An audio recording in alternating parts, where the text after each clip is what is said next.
Hi guys, I'm Eli. I debate for Edinburgh. Um, I've done a couple of things. I broke at Panama Worlds. I've spoken in the semis of Oxford and Cambridge in different years, notably not the same year, but with the same partner. Um, and I also quite like judging. This year I decided to judge Oxford instead, for example, and I paneled the final. As far as what the workshop is about today, though, today it's about debating America, because one of my favorite things to do in debating is to debate American politics, and to debate America's influence on the rest of the world. The way that this workshop is going to be set up is this workshop is split primarily into American politics sections. I do have some degree of analysis that applies externally to American politics on things like American culture and stuff like that. But to be honest, most of American culture can be derived from American politics in the first place. So, to be honest, if you understand American politics, you probably understand how to debate America's place in comparison to the rest of the world. Um, so the sections that I'm going to break down here is first, the Republicans, second, the Democrats. Because America is a two-party system functionally, then these two political attitudes and beliefs shapes a substantial amount of not only the politics that exists within America, but also how individual people think about various topics that could potentially impact their lives. I would say that the average person probably has a take on, like, for example, welfare, that's probably pretty strictly aligned with the way that they vote most often. However, there is a large swath of the population that doesn't vote. I still think they're very intensely shaped by what's happening in the political landscape. And then I'm going to talk about elections because America's a little unique in the way that we like to do our elections. Then I'll talk about culture stuff internally and externally. Um, Cool, let's go for it. So, first, American politics gets debated like a lot, or America in general gets debated a lot. I did like a brief skim of debate data like a year ago, and this was all the stuff that happened. This weekend, I was at the LSE Open, which did not even have. I actually think it had no Americans on the CA team, like not a single one, and yet two out of the five N rounds were American motions. I think that America also tends to, oh, and one of the outrounds. So, it was like three out of nine or something like that. So I think that America tends to be over debated, if anything, but this does unfortunately mean that you often need to understand American politics or understand how to analyze American politics. The way I'm going to do the analysis of it is I'm going to focus less on stats and facts that exist right now, although I'll do some in order to give you a broad sense of like what's happening more generally.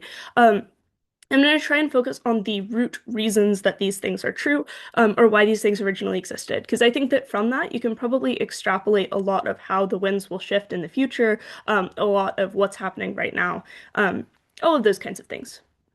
Well, what kinds of things do we like to debate in whenever we debate American politics? Um, Nippon Steel Purchase, which is just American economic influence internationally, nationalizing Boeing, an airline company, American politics, Mitt Romney winning the 2012 presidential election, or US presidential primaries occurring on the same day. I think there's a couple of groupings here. There's a couple that are like America-specific debates, where the debate itself is explicitly about America, and that's a lot of the motions that I've pulled here. But I also think that there are quite a few motions that are IR focused, where the analysis ends up being what is America specifically going to do in order to influence these issues. I think that that's coming up particularly prominently in terms of the Iranian conflict that is currently happening. So I think that a lot of motions that I've seen being said about that often end up being about what is the US going to do to intervene on either will they continue doing it into the future or will they stop? Okay, let's talk about the Republicans first. I think that it's fair enough, and I think that it's quite common for a lot of Europeans to characterize Republicans and Republican voters as completely insane. And this is reasonable, especially from a European political context. However, I'd like to flag that they are not all crazy. I'd like to note in advance of this that I am not necessarily a Republican, but I do think it's probably important and valuable to defend the political stances that they come to and explain how they got there in the first place. Um, First, though, what are the key issues that people think of as associated with the Republican Party? I think that people think about the Republican Party as pretty pro-life, which is arguably quite true. I think the Republican Party has fairly strong stances being anti-abortion. and has for quite a long period of time. This means that among religious people in the US, religious people have a tendency to vote Republican nearly across the board, because quite a few of them view pro-life as their like single issue vote. They may not be descriptively single issue voters, and that they would probably also say they agree with a lot of other Republican stances, but this is in fact the thing that they care about most whenever they're engaging with politics and whenever they're deciding how to vote in a presidential election, for example. It's because it's quite an ideological issue. A lot of people view it as quite core to morality, and so people extrapolate stances on abortion as stances on like the rest of society to a large extent. So whether you value that or don't value that, if you think that abortion is murder, then this makes sense for it to be a deciding vote for you, even if that may not necessarily be an accurate conception. Healthcare. Um, this one's really interesting because Republicans specifically have a tendency to vote on healthcare, but they have a tendency to vote specifically on like kind of less healthcare. They have a tendency to prefer that the state invest less into it, that the state mandates fewer things into it. This is a misconception I've encountered recently, so it's probably important to flag. It's not that Americans have no healthcare, it's that healthcare is often extremely expensive, even with insurance that exists. And so nationalized systems provide a substantial amount of a safety net. Things like Medicaid, for example, provides a substantial safety net for people who don't have access to insurance at any given time. But the thing is, most Americans have healthcare through their job. So they don't actually feel the need to vote on the federal government providing Medicaid, for example, because they are already accessing fairly substantial insurance, and they're able to access often far, far better insurance than Medicaid will ever offer through their employer, which then requires that they enroll in a particular insurance that way. This covers you, your family, so any dependents you have up until the age of 26. I'm still on my parents' insurance, and your spouse. So a lot of Americans believe that healthcare is not a necessity for the American government because they believe that the vast majority of people should be able to access insurance through their job. And if they're not working, the take is like kind of they should just get a new job. As opposed to anything else. The next thing then is on immigration. Quite a lot of Republicans will vote on restricting immigration more severely. This is kind of interesting, actually, because this is where we start to hit a divide in terms of different sections of Republicanism. Because I would say that there's probably three broad camps that exist here. I'll break those down first, and then I'll talk more about immigration and how it's illustrative of these camps. I think the first camp that everyone is very familiar with, and this is probably what you're thinking of whenever you're thinking of Republicans in the modern political era, is like MAGA world. This is a strong interventionist state that wants to promote traditional morals and combat wokeism. They are intensely not isolationist. In fact, they would prefer that other people help them fund their wars internationally, but they are quite happy to engage internationally militarily. This is Trump, right? Like this is how Trump has changed the Republican Party. It's even imperialistic, like within the Americas. It's anti-Chinese influence, and it like is the we're gonna annex Canada and Greenland idea of the only way for the world to be safe is that America be an extremely strong and extremely aggressive military state. I would say that this camp probably falls mostly under the cult of personality idea, because I would argue that there are probably very few Republicans pre-Donald Trump who would actually identify with these perspectives and these beliefs. Anti-wokeism and pro-traditional morals is a fairly standard take, but I would argue that especially immediately after the interventions into Iraq and Afghanistan, quite a lot of the Republican camp was fairly isolationist, and would have preferred being isolationist for a long period of time. I think that the shift that has happened semi-recently, even to some extent post Trump's 2016 term, is indicative of a greater shift in between different factions of the Republican Party. The next faction that's fairly important is the like techno-libertarians. I think that this is primarily just the libertarians, to be honest. I think that the vast majority of people who fall under this camp would actually just say that they are libertarians, that they would prefer that the government has like less overreach into their individual matters, but specifically less overregulation. I think that they are often formal liberals who are like disillusioned by the fact that the Democrats are fairly ineffective at passing policy, and that whenever they do pass policy, the policy is so bloated that it's not particularly effective in the first place. And so they would prefer that the government just get their hands out of their business because they don't understand what's happening to companies. And they basically believe that governmental overregulation is causing substantial harm to like the average American company. I'd say that the camp that this is like Elon Musk, for example, who doesn't actually seem to care ideologically about a lot of the things that Donald Trump promotes, despite the fact that he also was involved in the Trump campaign. Like whenever he was running Doge, he basically just cared about making sure that government had less capacity to do the things that the government generally does. And this was, I think, quite open and quite known as his goal. And the reason that this is what he wanted is because he just thinks that overregulation will harm his business specifically and harm the business of others. This is often like the California right-wing voters who are like fairly wealthy and voting Republican, even though they used to vote Democrat. They're often like tech company bros, basically. Palantir, another great example of this. And then the last camp is the classic Republicans. These are the people who are just like, we should spend less on the government, we should have less governmental overreach. And the thing that matters most is that we have some degree of success in government. These are the people who are very effective at collectivizing, but unfortunately, they're also extremely, extremely loyal to the Republican camp. So these are the people who are falling in most intensely with MAGA world. Even though they may not necessarily agree with the overreach or the interventionism that's happening internationally, they're probably gonna support it because there may not be a whip system in the US, but the Republicans are very good at staying unified regardless. And they believe that they're going to get at least some of their goals underneath the heading of like just passing bills and getting things done. Um, that's where immigration becomes most interesting because this last group is the group that used to be running everything, more or less. And that's the group that was like pro-controlled immigration. This is the group that, like, for a period of time was probably arguably more pro-immigration than the Democrats were, because their argument was just like the best way to curb illegal immigration is to make it easier to enter the country, which is not really a stance the Democrats have taken up until the past like decade or so. Um, and so these are the people who are probably shifting towards anti-immigration more intensely and more severely because it's difficult to exist in the political landscape that the US has currently without taking a strong stance on immigration one way or another. And they're probably going to align with their camp because they're fairly loyal. But that does still make immigration an issue that is shifted for them.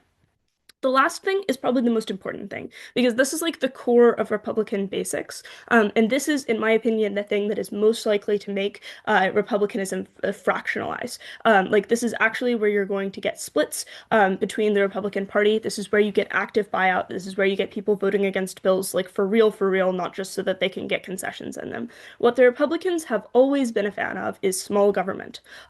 You can also reverse engineer quite a lot of their stances on the basis of this. This is not Trumpism, right? Trumpism is quite intensely in favor of like taking over federal agencies and stuff like this. But what this section of the Republican Party would do is they would prefer to return autonomy to the state, to the individual states. So this is the people who are most supportive, for example, of the Roe v. Wade decision, because what that did was it returned the decision of abortion to the states individually. These are the people who believe that there's just far too much diversity in America for any singular government to effectively govern it in a way that is fair to everybody involved. These are the people who look at the divisions of the voting maps going, the country is literally 50-50 split, and go, the solution to the country being 50-50 split is intense devolution, which we already have quite a strong system for in the US. Quite a lot of decisions are made by your local state government.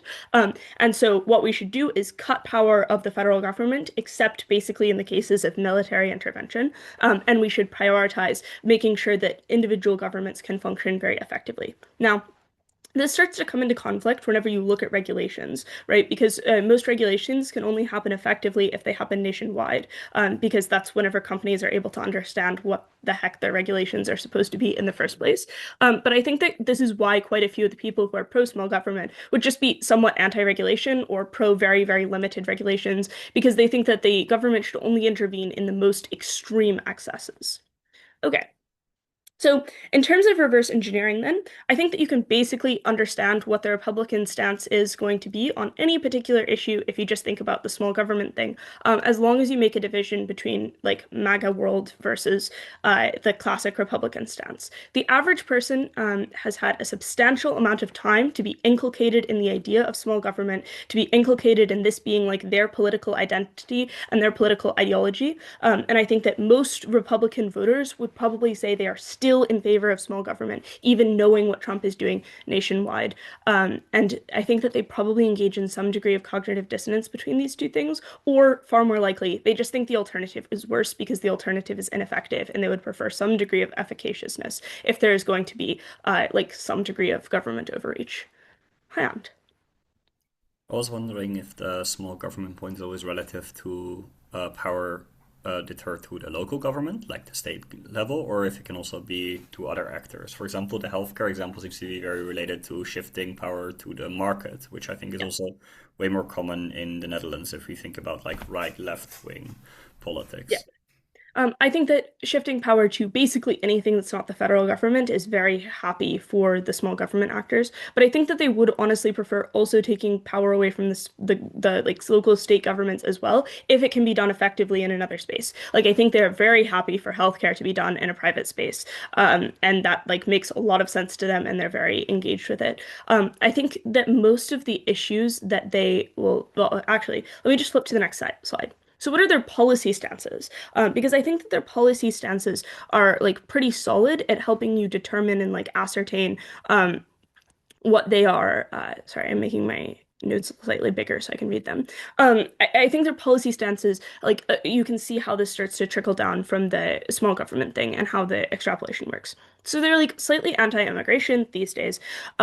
They're anti-green tech investment, especially at the expense of oil, etc. But this is also just a natural extension of the small government idea, right? Because their take is that what this is the government intervening in the market to artificially prop up a section of the market that would fail otherwise. Like if green tech was actually a good idea, then people would just be investing into it naturally. Would be arguably the stance from a lot of people who work in this industry and then vote Republican.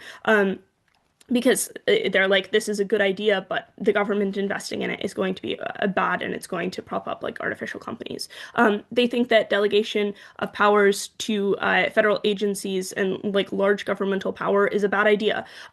With like an asterisk on that, which is partially the reason for this is they recognize that federal agencies are extremely unpredictable. And so they'll shift their stances per administrations because administrations appoint their own people to be in charge of these agencies. And then on the basis of whether you're a Democrat or a Republican, they'll change it somewhat dramatically. The other asterisk on that is the Trumpism.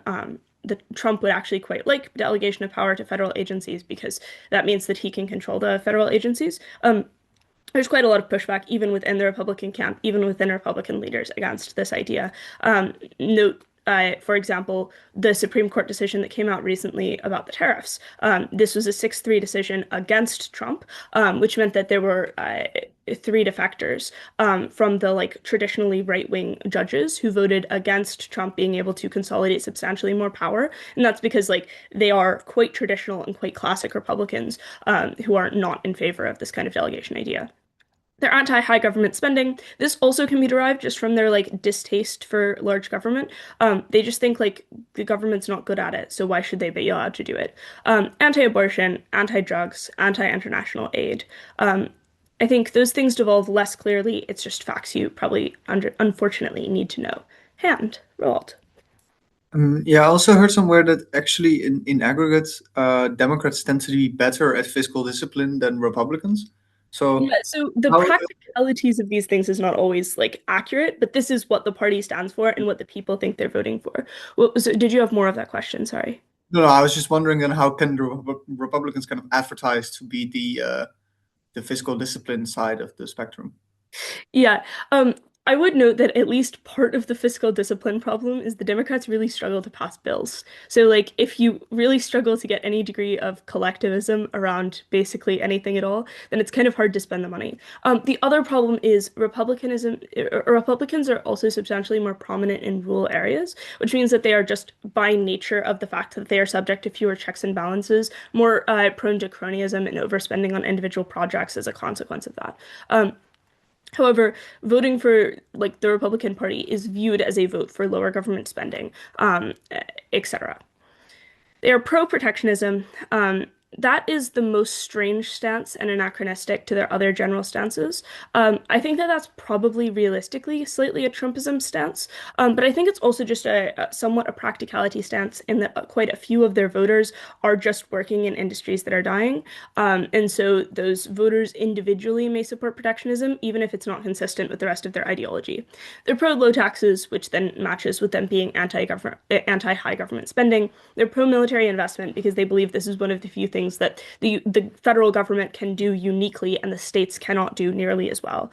They're pro-alternative education paths like trade school, etc., to a far higher degree than the Democrats are, which then manifests in their voters having substantially lower education on average. I can't remember the exact stats on this, but I know that in the 2024 election, there was a substantial bump in the number of voters for the Republican Party who had not had a college degree, for example, and had opted for an alternative path for education or for training. Um, they're also pro-parental rights in education. I think they're generally pro-parental rights in a lot of things. I think the way to make sense of this idea in a logical way that may or may not be true, but the way that I always interpret it is they don't think that the government is good at being in charge of things because they're like too distant from the situation. But they do probably think that parents understand their kids better than anyone else. And so therefore parents should be able to make decisions for their own children. There's a strong assumption that parents are making these like good decisions. And there's not much of a discussion about what happens whenever parents make bad decisions. But parental rights are quite highly valued by the Republican Party. Also, historically, they're pro-literal interpretations of the Constitution. That really only matters in some niche law debates, but it does help you predict quite a lot of the Supreme Court decisions that come out of the current court, because six of the three justices on the court are fairly likely to take an extremely literal of the interpretation of historical texts that have come out. Okay, let's talk about culture then. Radicalization in the US has driven this like us versus them mentality, which can be explained as like if you're not with us, you're against us, or anything is acceptable as long as you're not openly against us, but being openly against us is unforgivable. I think that this is quite illustrated in the like voting patterns of US Congress because Republicans like deviate from what voting is supposed to be all the time, as do Democrats. There's quite a lot of like splitting that happens. And like individual members of the party voting in a way that they really were not supposed to vote. But it doesn't end up making too much of a difference because especially the margin in the House is not narrow enough for this to cause a substantial harm. Plus, there's splitting from both sides, right? So then the Democrats also vote the way they're not supposed to, and it's a little bit of a disaster. This doesn't happen in large numbers, but it does happen frequently, right? So it's very common for you to get like five Republicans voting against a particular bill, and then a different five Republicans on the next one. All of this is completely acceptable, because that's not like publicized and talked about and known. However, on the impeachment votes, you'll notice that we have a near universal like answer from the Republican Party. And that's because they are extremely, extremely retaliatory and brutal to members of the party who split on votes that matter or on votes that get quite a lot of media attention because that's viewed as being actively against the party. And so they will even acknowledge in press interviews that they disagree with a particular vote, but that they voted this way because that was the stance of the party. So there may not be a strict whip system, but Republicans are better at enforcing an informal whip system via this culture and retaliatory actions, basically. Um, I think the other important thing to remember when analyzing Republicans and how they're going to vote or how they're going to behave, they're not like necessarily stupid. They just have like a different internal logic and different priorities that they're valuing whenever they're making decisions. These priorities may not be super intuitive to you, but they definitely make sense internally to them. Roald? So what are these like retaliatory actions that you could take in the informal whip system? The most classic one, right, is like Donald Trump going on a rant on X, right? That's super easy and obvious. But they'll also do things like pull party funding for individual like races, because they'll like deem your race as like it's fine if someone else wins, or they'll run someone against you in the primaries. That's like a not a huge disaster because name recognition often means that in the primaries you can just win if you're the incumbent. But it is like a little bit of a disaster if you have the Republican Party allowing someone else to actively run against you. Um, The Democrats have interestingly started doing this as well, not as a retaliation thing exactly, but they've started being far more strategic about the way that they position candidates in advance of the 2026 midterms, which will be really interesting. They're refusing to split the field in quite a few like battleground states, which will be really interesting to see how it plays out because usually you get quite a lot of candidates for the party that is like not in power in the primary, and then you get obviously down to one after the primary. And then like sometimes there's a struggle to unite behind that. I think that they're also known for being ruthlessly efficient, especially in comparison to Democrats. This is what I mean by like they just actually pass policy more often. Um, I think the reasons for this is probably primarily just the like retaliation mechanism. Like they're just far more willing to be annoyed at each other. But I also think that there is less of a is that even true? It's like not that there's less of a range of their politics, but it's just they're more willing to sacrifice their own individual politics for like what everyone else is doing if it means that they just get stuff done. I think that Democrats have a tendency to vote ideologically, which is a great thing, in terms of like it means that the it's far more likely that the thing that they said whenever they were running is in fact the thing that they will be voting for. However, I think that that's a bad thing because it means that unfortunately sometimes you get your far left wingers voting against. Even the most extreme right of the Republican Party often votes in alignment. Although I think so, there's like five of them right now that are like the most extreme right and also very anti-Trump. Um, but I think that that's been not as true immediately recently, although now that Marjorie Taylor Greene has resigned, it's possible we'll return to that being true. Don, do you have a question or a comment? And I'm going to grab my charger. Yeah, so what is it about sort of the Republican Party that had created this us versus them culture and this willingness to be retaliatory in a way that sort of hasn't happened for the Democrats?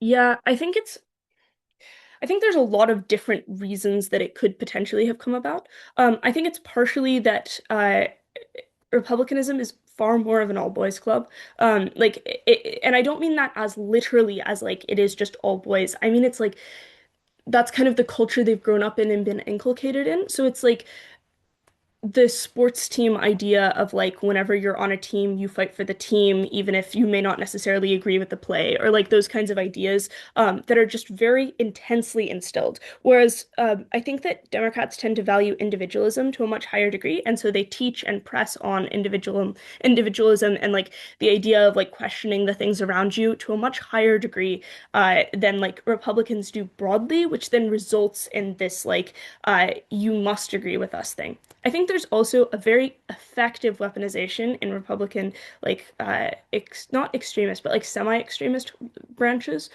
which is that like they are very good at saying we are under attack, and they are very good at being very compelling that they are under attack. I think that the easiest example of this is the DEI insanity that happened last year, where it was like, I actually am completely uncertain where you guys are getting these ideas that this is a threat to you directly. But it has been extremely effectively weaponized.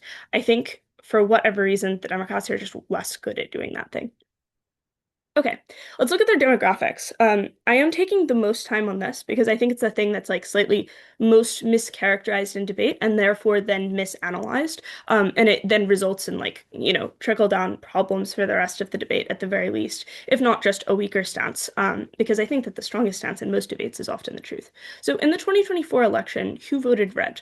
Overwhelmingly older people. So 65% of people who are 50 or older voted Republican as opposed to Democrat. Um, Not nearly as so usually gender demographics are fairly split. That was less true this time. I would expect it's primarily because of the abortion issue, but I think it's unclear. However, true to general trends, the white female vote is nearly 50-50, but whenever you start breaking it down by race, it is overwhelmingly not 50-50. It's 10-90 among Black females. I think that it's like 30-70 or something among Asians, and then Latinas usually do about 48-52. So like it can vary quite a lot, but it is very much being pulled up, I suppose, comparatively by the white vote overall. Um, I had another. Oh yeah, I would also flag though that however across the 2020 to the 2024 election, in nearly every demographic category, including the Black female category, which is often the most extreme category of all the different categories you can break down into whenever you're looking at demographics, there was an increase in Republican votes. So clearly there was like an indictment of what the Democrats had done across the board, or at the very least, there were a substantial number of Democrats who chose not to vote in this election from nearly every demographic that existed. And, substantially white. The US is like 67% white overall. Um, I'm not sure why I put that stat there. That's not relevant to the number above it. Ignore that stat. It is true. But 55% of white people voted red in the election. Hispanics, interestingly, are increasingly voting Republican as well. This has been like a 12-ish year difference where it started at like 37%, and it got up to 48% in 2024.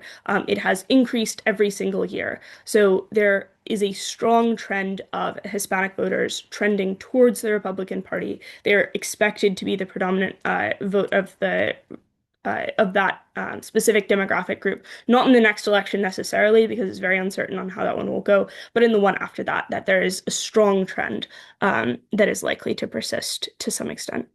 I think that they'll probably be somewhat deterred by the ICE stuff, but they don't. That particular demographic group is not often particularly vulnerable to geopolitical instances such as that. I'm not sure why. I have a lot of theories, but the biggest and most cited reason for this is the idea of like the people who are voting in the election who identify as Hispanic are often the people who immigrated legally, who did all of the work. It's extremely difficult to get US citizenship, and therefore they find it unfair that there would be a party that wishes to make it substantially easier or ignore altogether illegal immigration, because then there is some degree of direct crowding out that's happening where the US is then less willing to do legal immigration whenever they're overrun by illegal immigration. Roald? Yeah, so why are Hispanics so likely to vote Republican? Um, well, th those are my primary theories, right? Or the primary theories that get bandied around in general.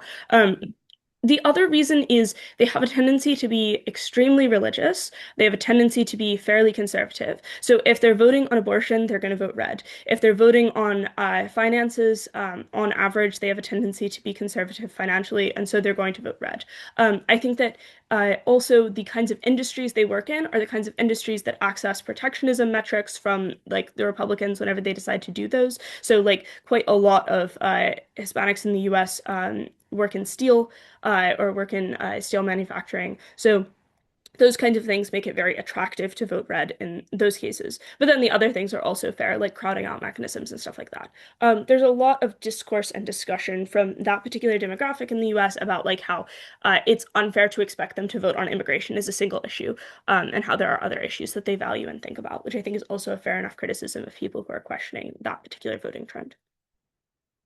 Democrats. Key issues here, gun control. Actually, way less than you'd think they do. I think that this is a common talking point, but that doesn't necessarily translate into a common policy. I think that it does often translate into a common policy for things like limiting access of extreme weapons, so things like assault rifles, things like I am blanking on the word, but the thing that allows you to fire faster, like an automatic trigger that is attached autonomously. And then domestic violence protections. Some very popular bills that have been passed by Democratic senators have been reducing gun access to domestic violence offenders. Healthcare expansion. This is just in direct contrast and indirect opposition to the Republicans. They often would prefer an expansion of these things. They've done things like the price cap on insulin.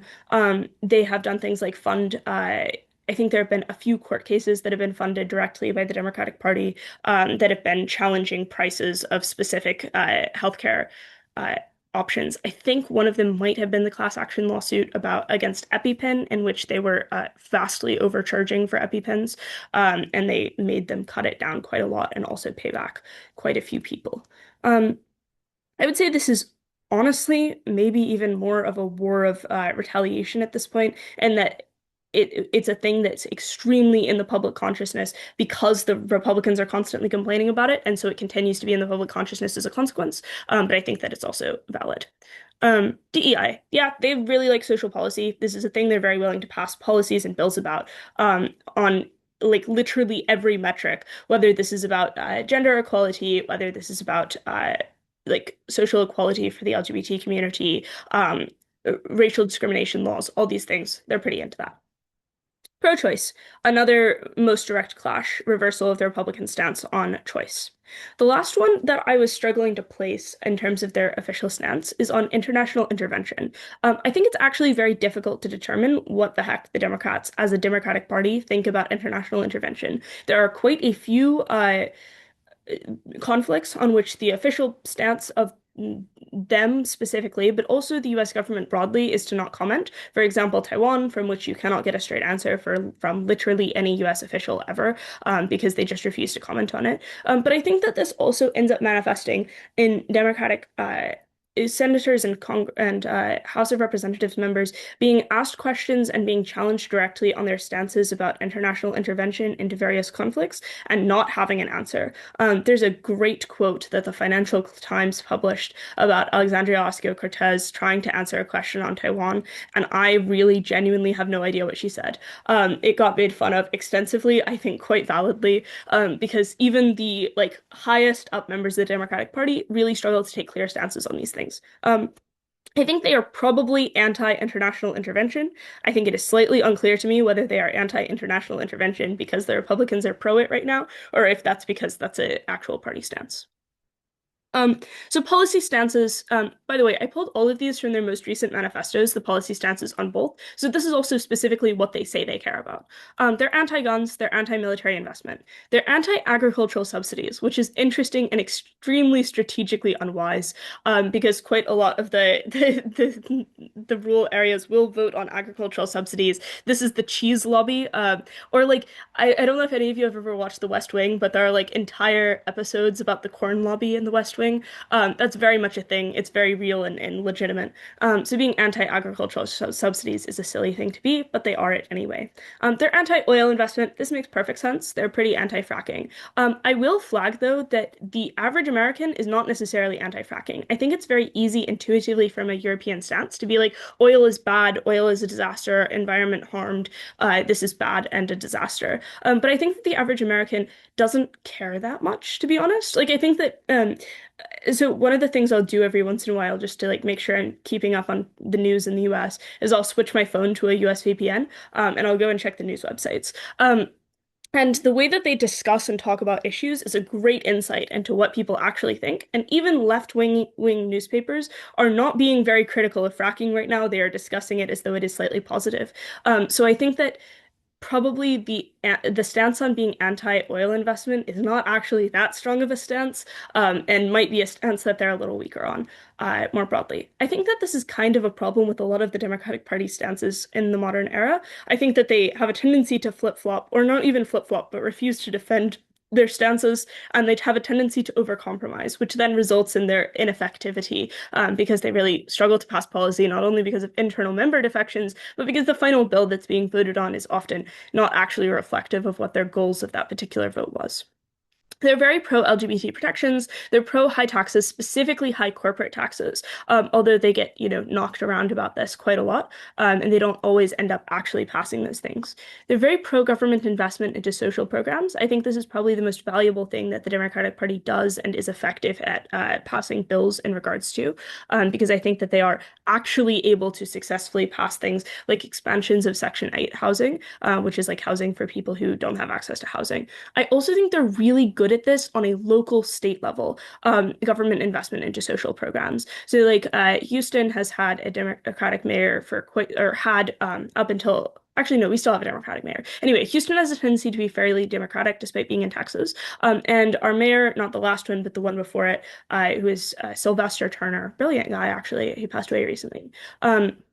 But he invested quite extensively and quite effectively into social programs to minimize homelessness, to make sure that there were better access to Narcan and like other kinds of like drugs that might address drug addiction problems, those kinds of things. I think that that is where perhaps the Democrats are at their most effective, because these are kinds of things that, although there is some opposition to them, obviously, from Republicans who think that this is just a silly thing to invest in, I think that more and more people are struggling to defend why you shouldn't invest into these social programs. And so more and more the Democrats are being successful at passing policy aimed to address these kinds of social problems. And I think that when they do, it is extremely good and has very good practical impact to the people who engage with them. They're slightly pro data privacy, or at the very least, they like to ask Meta very harsh questions about data privacy. I'm not sure they're actually going to do anything about it. They've introduced a couple of laws that are likely to get stuck in House committee, unfortunately, because they're not in power right now. But hopefully those will pass, because those would be good bills to pass.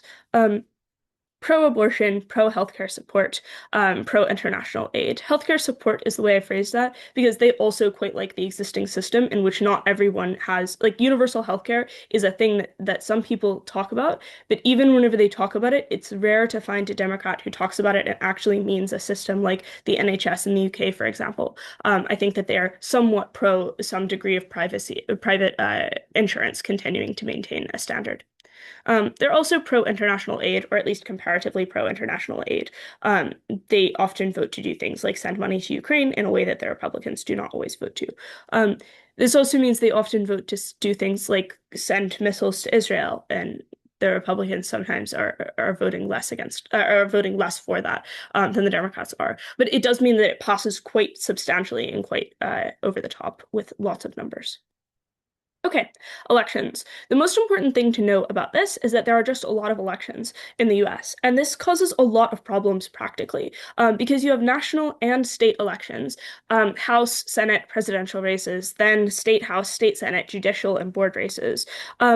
This means that you've got like a bunch of things on your ballot, and you actually cannot possibly know all of it. On my 2024 November ballot, this like a year ago, I had 15 Texas and national elections to vote on all at the same time. And I'm so not going to lie to you, I did not know everything about every one of them. I probably didn't know something about most of them. There was one that I saw that I had never heard of before I looked at the ballot. And you can't bring your phone into voting booths with you. So you also like you can't research it. You just get surprised, time to mark some box. This is why the number one indicator for whether or not you are going to win an election, if you are not like in a Senate race, a presidential race, some House races, is particularly a primary, in which you have like only the Republicans voting or only the Democrats voting, is what order is your name on the ballot?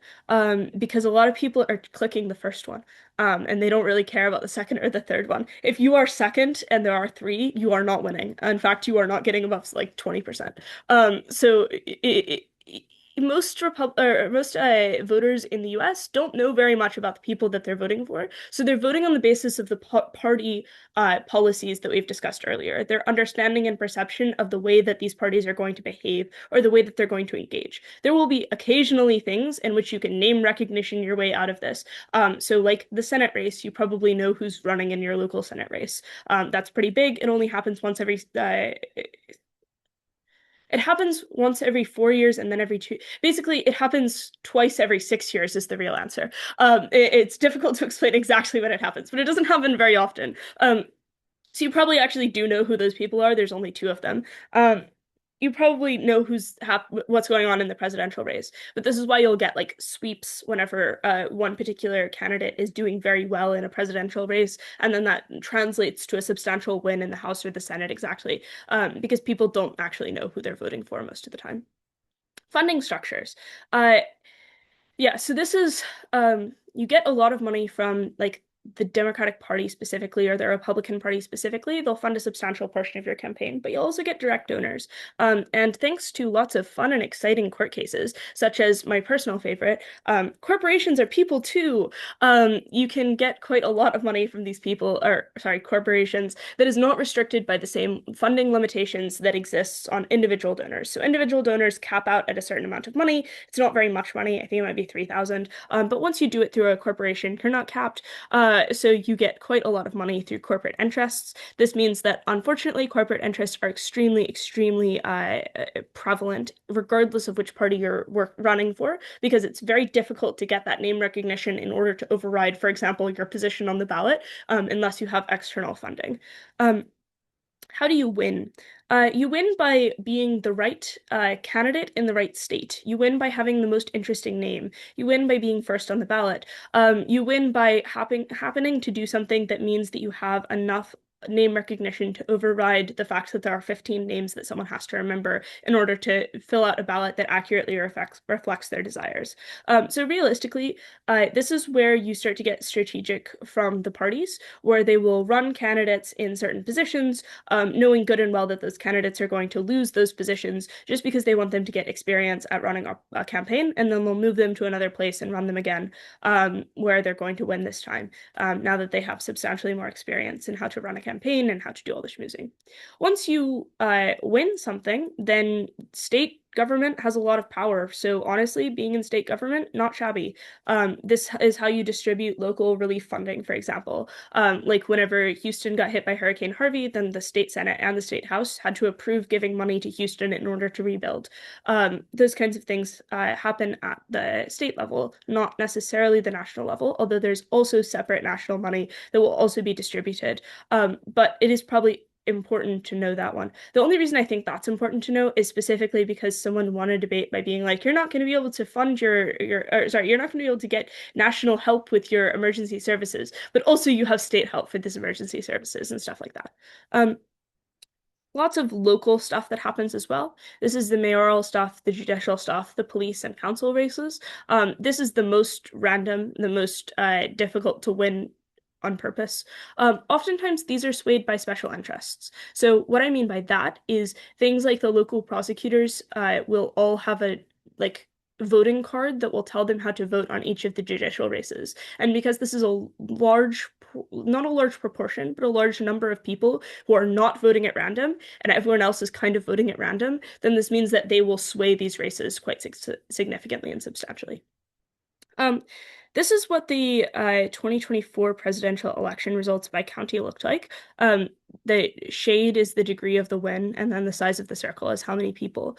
I think it's interesting to look at because it is slightly better at illustrating the balance and why it was mathematically a population win for the Republicans, because this is actually what played out. You'll see some places where there are like quite big spots of blue in the midst of red, or like lots of little sprinkles of red in the midst of blue. For example, in California and Nevada, over there's quite a bit of red. In Texas, you can see where the cities are because that would be the blue. And so those places are probably the most interesting because those are often the places where you'll have the most likelihood of swinging. You'll see that, like, for example, Houston, which is the big blob at the bottom of Texas towards the right, is extremely faint blue. That's because our votes are often more like 50-50 than they are anything else. This is a fun map that is basically illustrative of the kinds of media bias that exist in the US. I'd note that the line that is supposed to be neutral actually is not very neutral. And realistically, you need to like manually shift that line in your head a little bit more to the left. But the point of this is just there is a large number of media outlets that exist in the US. They nearly all have some degree of a political stance or a political leaning, and very few of them have any desire to tell things that are true. So the overwhelming amount of information that the average American voter is getting is extremely partisan and not particularly accurate. It's very difficult to seek out nonpartisan material. In fact, I often go to the BBC if I want to know what everyone else is saying about something. And my mom does the same thing, which is hilarious because she's been doing that for like the past 2 decades. And so it's more that the media ecologies in the US are such that they are extremely radical.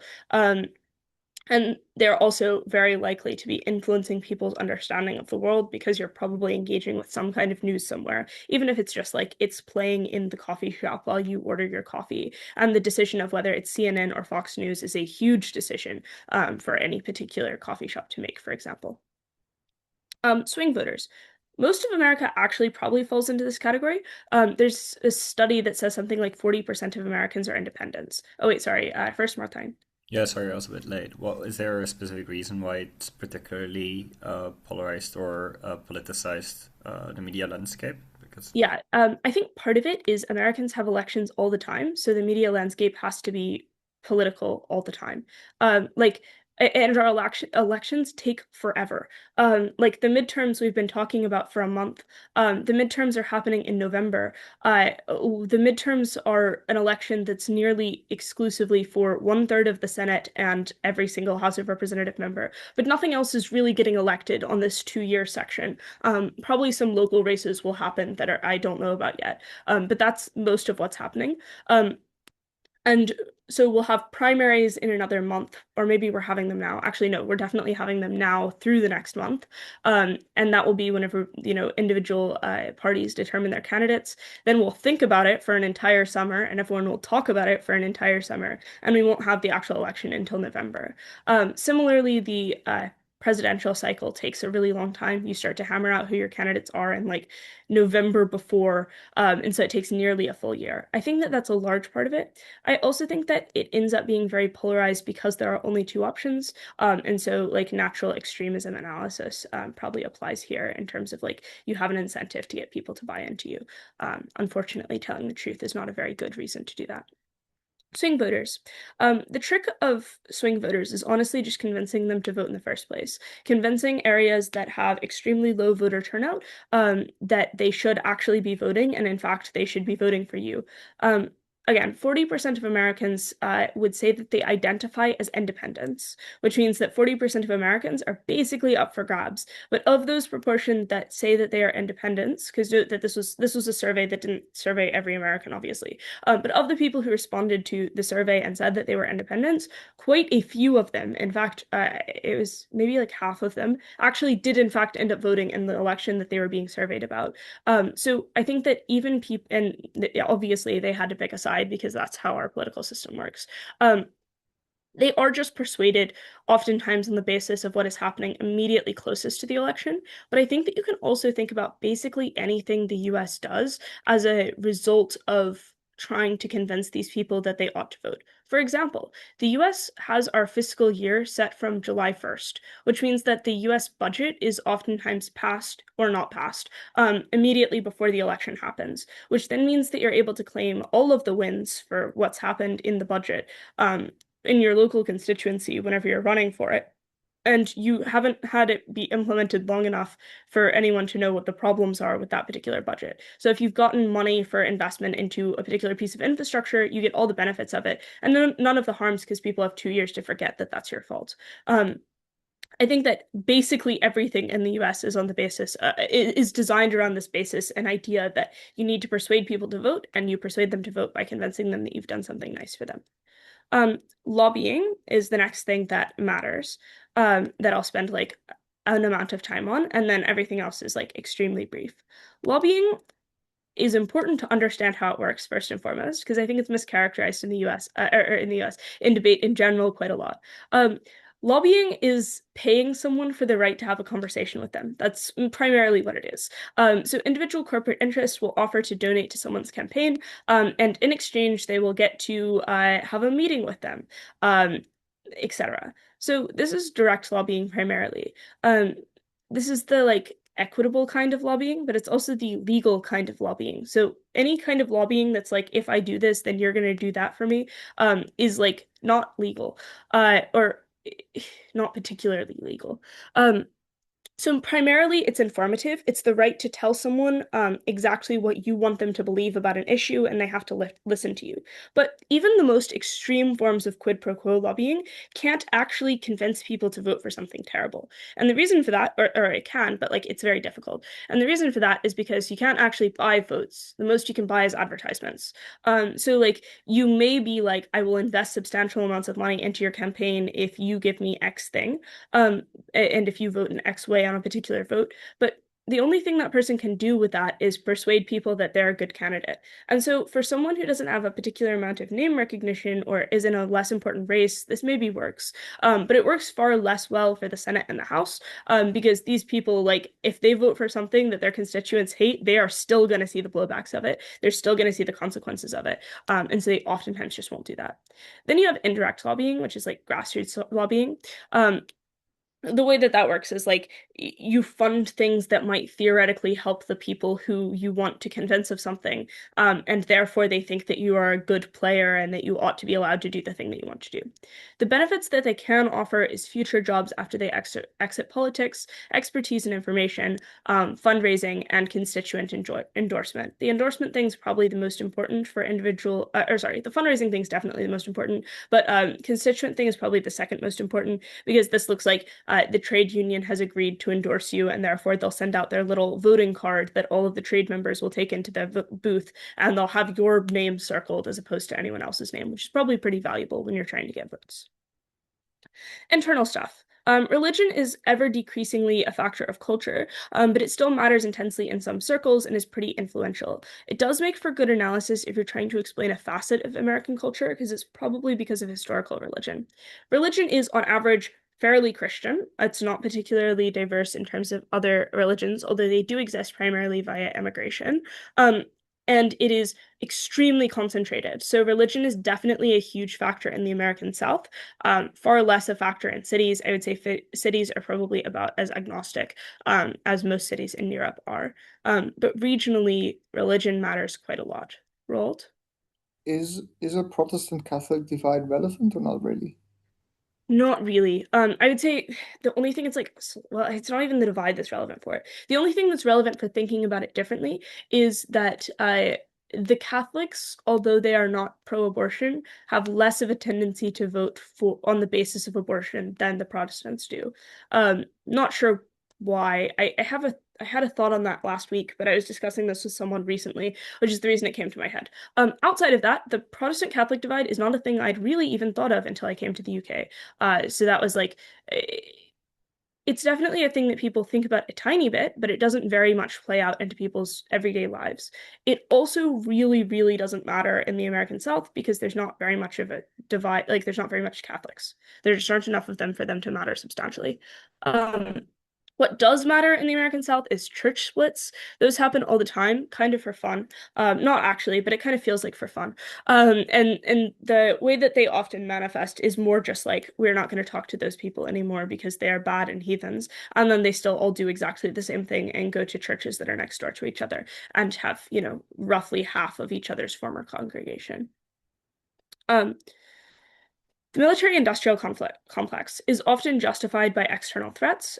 So the idea is because we are at risk, because America is at risk, because freedom is at risk, because our way of life is at risk, therefore we must invest into something to protect ourselves or others, but mostly ourselves. We don't really care about anyone else. The primary use of wars outside the US is in order to test weaponry that we want to use ourselves in the future.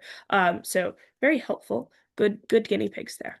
The triad is defense contractors, the Department of Defense, and lobbyists. And these three groups end up resulting in quite a lot of money being funneled into this because the lobbyists are like, we have purchased time and information from the people who are in Congress in order to fund us more. The Department of Defense is like, we have scared the heck out of Congress by giving them briefings that say that they are on the verge, that we are on the verge of war everywhere all of the time.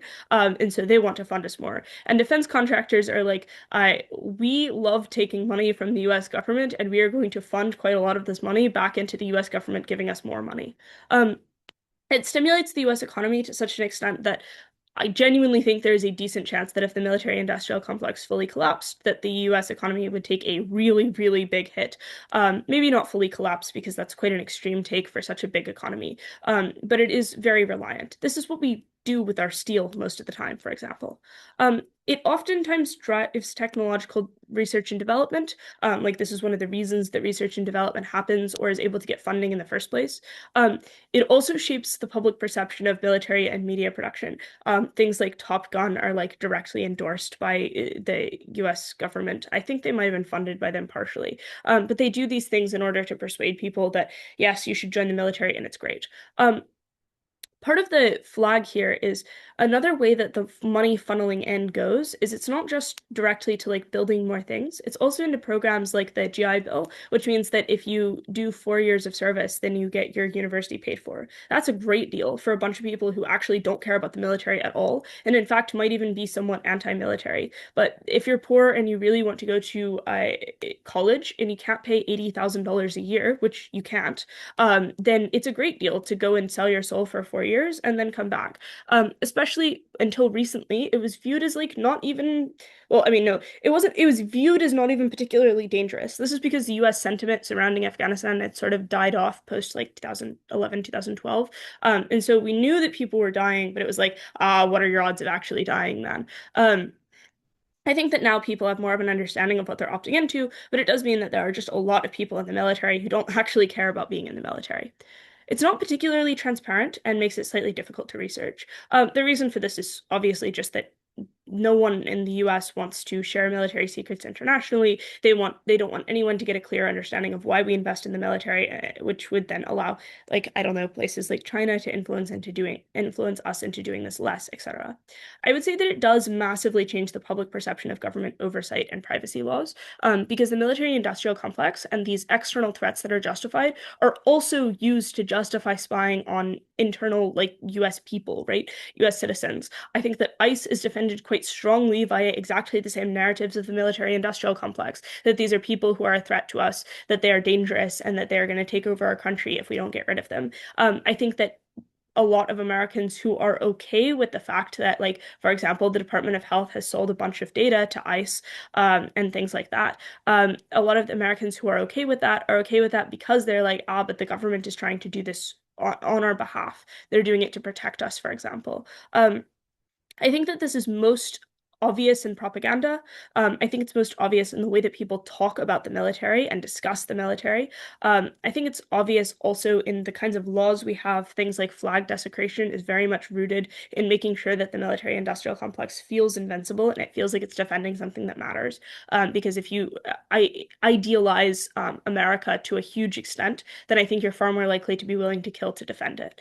Or at least not care too much whenever other people kill to defend it. Externally, let's talk about that war stuff. I didn't put too many things on the slide because I thought that probably it was important for me to keep reading up until this morning and figure out what exactly was happening in Iran and what is likely to be happening in Iran in the future, because that's like extremely important right now. I'm not entirely certain what the actual official answer is, obviously, and I'm trying to make predictions on the basis of the media that everyone else is trying to make predictions on. However, I think that the most important stuff here is that the primary justification of this is most likely exactly the same justification for Venezuela, which is that the US is making an attempt to expand their grip on natural resources. This is resulting in them being willing to intervene militarily into regimes that are admittedly unstable and are admittedly, like, visibly disliked by the people who exist within them, but they're intervening in a far more extreme way than probably anyone would have expected that they would up until basically the moment that they did it. I think that this is likely because, first, Trump is a warmonger, but two, there's a simultaneous desire to try and win the midterms and therefore get everyone united into nationalistic fervor, which is a great way to win the midterms, and also a very strong desire to take some easy wins politically. And the easiest wins are, we got rid of a dictator. Look at him, he's on trial in New York. Like, we have successfully deposed people who everyone in the US is well aware were being resisted and protested up until about a month ago. I think that also there's quite a lot of flagging that has been done surrounding this war in particular. There were the strikes last summer that were leading up to this. I think there's been a lot of testing.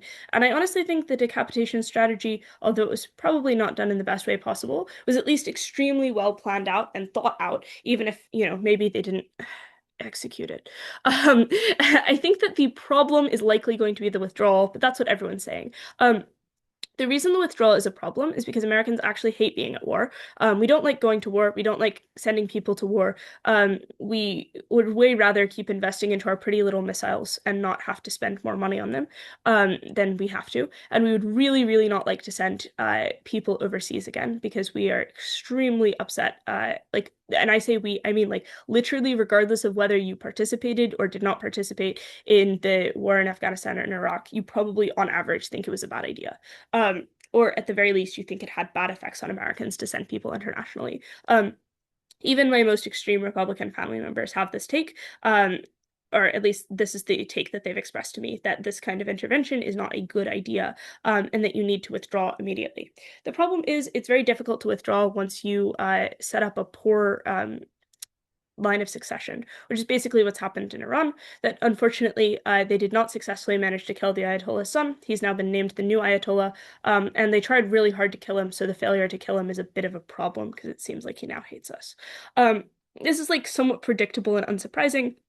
It's likely to draw into a more long drawn out war. But on the plus side, Israel's there. So probably one of the ways of withdrawal that I think is like slightly likely from the US perspective is that we continue to fund Israeli weaponry, Israeli military, etc., and pull out ourselves. Israel seems to be extremely afraid of this. They keep doing like resiliency tactics in order to like take out certain targets that seem to matter particularly much to Israeli interests early on. Even though this may not be the most strategic way of doing it, a lot of analysts think this is because they're concerned the US is going to pull out, and probably valid concern. A lot of the signaling and messaging around this war is that it is there is no clear reason for it.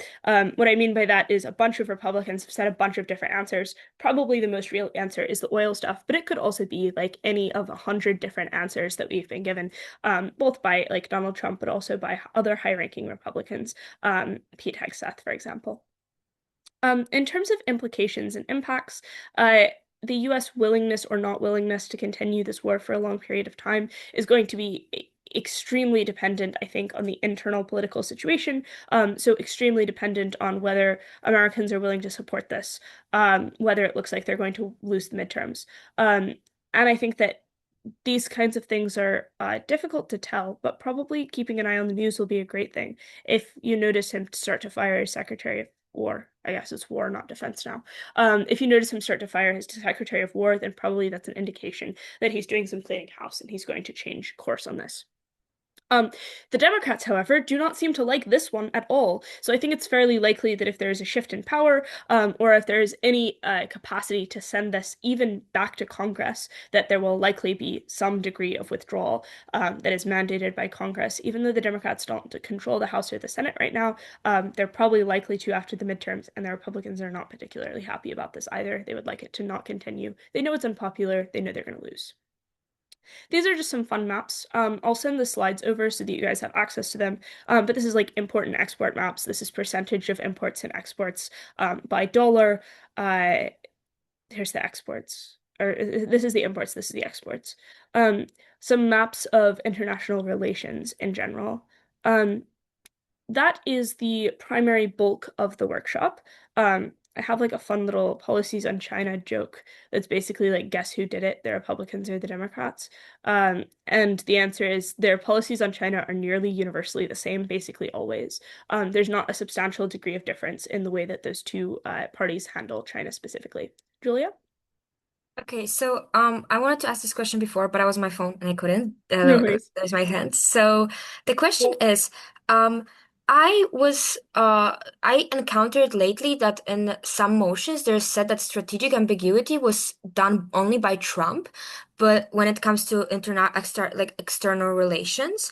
But do you think that is not like this is generally, as you also said about the Democrats, they also don't want to really talk about how this works. Do you think it's generally how US works nowadays? Yeah, I think that's not true. I think there's a lot of structural reasons you can explain as to why it is not true that there's like strategic ambiguity that happens by just one side. The easiest one is that it is extremely a bad idea to commit to something you can't follow through on. And because it is constantly unclear whether or not you're going to have the support of your party, whether you're going to have the support of the people in general, whether you're going to have like the financial resources or the economic stability in order to do these kinds of interventions, you probably don't want to commit to doing them necessarily.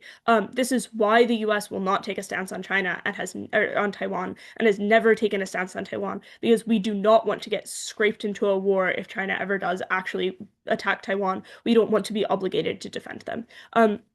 There's two different ways of doing this, maybe, which is that Trump says he's going to do everything and then picks one. And the Democrats don't say they're going to do anything. And then they also, to some extent, pick one.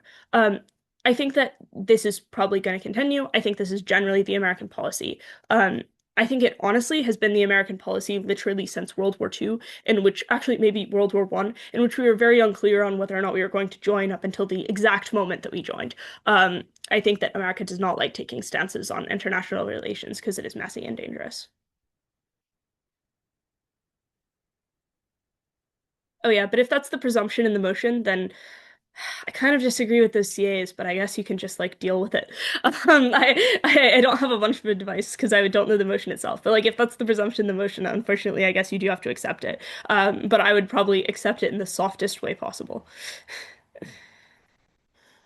No, I was like, I had to train a team for debating about this motion, and they said in the info slide about like strategic ambiguity as in policy made that is run by Trump, and I was like, or something like that. I don't know how to translate it, but I was like, that is not only run by Trump, Yeah, you're and completely right.